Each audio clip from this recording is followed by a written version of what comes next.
पश्चिम बंगाल में जो तृणमूल कांग्रेस या तोलामूल कांग्रेस कुछ भी बोलो, ये 15 साल में सत्ता में जब वो थे इतने सारे घोटाले किए थे।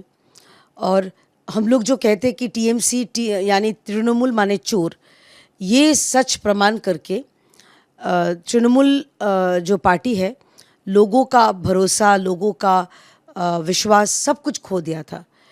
तो सुष्मिता जी, सुखेंदु शेखर जी और प्रकाश जी, उनको लगा कि ये पार्टी में ये इनका रहने का कोई मतलब उनका अंदरूनी से अंदर से कोई साय नहीं देता, इसीलिए उन्होंने पार्टी त्याग कर दिया। और उसके बाद भारतीय जनता पार्टी में उनका स्वागत है और पार्टी ने उनको सम्मान किया। तो एक तरीके से अच्छा हुआ, क्योंकि ये जो 3 लोग हैं, इनके नाम पे ना कोई घोटाले है, ना कोई धब्बा है, ना कोई तृणमूल के जो काली करतूतें हैं, इनके पीछे कहीं इनका समर्थन था। तो इसीलिए पार्टी इनको लिया है, तो इनका स्वागत है हमारी पार्टी में। टीएमसी के लोग कह रहे हैं कि ये गद्दार हैं और पार्टी के साथ पहले गद्दारी करी, कितना आगे बढ़ाया इन लोगों को टीएमसी ने। जब ज़रूरत पड़ा तो इन्होंने ये छोड़कर दूसरी तरफ चले गए, वॉशिंग मशीन में धुलने चले गए अपने आप को। धुलने का बात तभी आता है जब गंदगी होगी।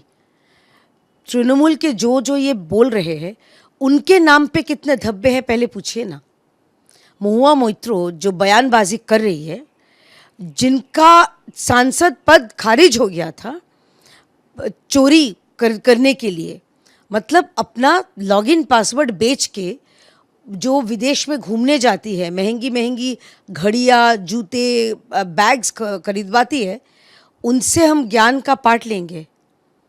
और जो ये धुलने का बात बोल रही है, अशुद्ध की बात बोल रही है, पहले ये फिर मान ले कि तृणमूल पूरा जो पार्टी है, बुआ भतीजा का जो तृणमूल है, पूरा के पूरा अशुद्ध पार्टी है। तो तब इनको याद नहीं आया कि ये गद्दार है।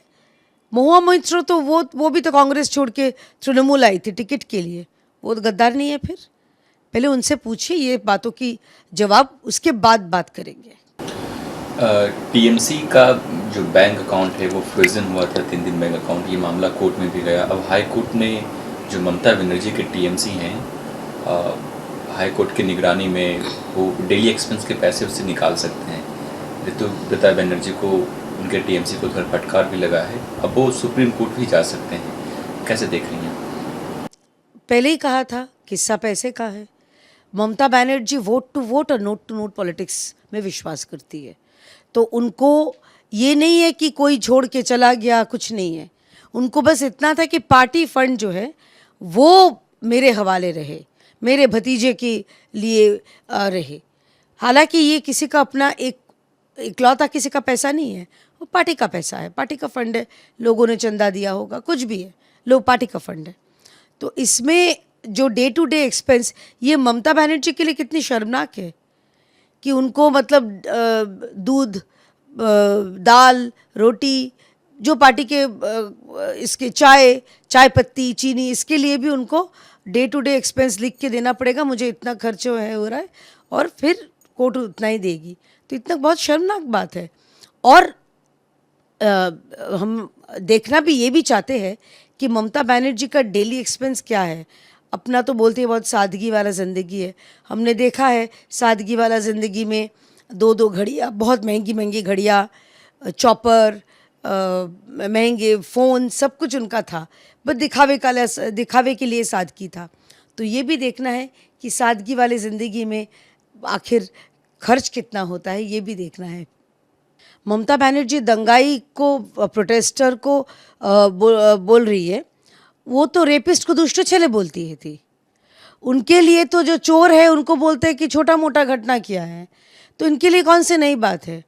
आपको शायद याद होगा कामदुनी की जो घटना जब घटी थी, जो रेप घटा था, नृशंस रेप घटा था, उसके बाद उन्होंने कहा था छोटो घटना, मतलब छोटा कोई घटना है। उन्होंने जो पार्क स्ट्रीट की घटना, उनको कहा था कि शाहजहां घटना, मतलब स्टेज इंसिडेंट। तो ममता बनर्जी जो ये बोल रही है दंगाई को, हमने देखा था ममता बनर्जी और उनके सरकार का रोल मुर्शिदाबाद दंगों के दौरान स्टेट स्पॉन्सर्ड वो दंगा था। तृणमूल के विधायक जा जा के हिंदुओं के घर पे ऐसे दाग दे के कहा कि इसके घर पे घर जलाओ, तो स्टेट स्पॉन्सर्ड ही था। ममता बनर्जी ने इसके खिलाफ कोई कार्रवाई किया? उन्होंने नहीं किया। तो एक हिसाब से ममता बनर्जी के साथ दंगाई का बहुत पुराना रिश्ता है, गहरा रिश्ता है। ये रिश्ता क्या कहलाता है? ऐसा रिश्ता है।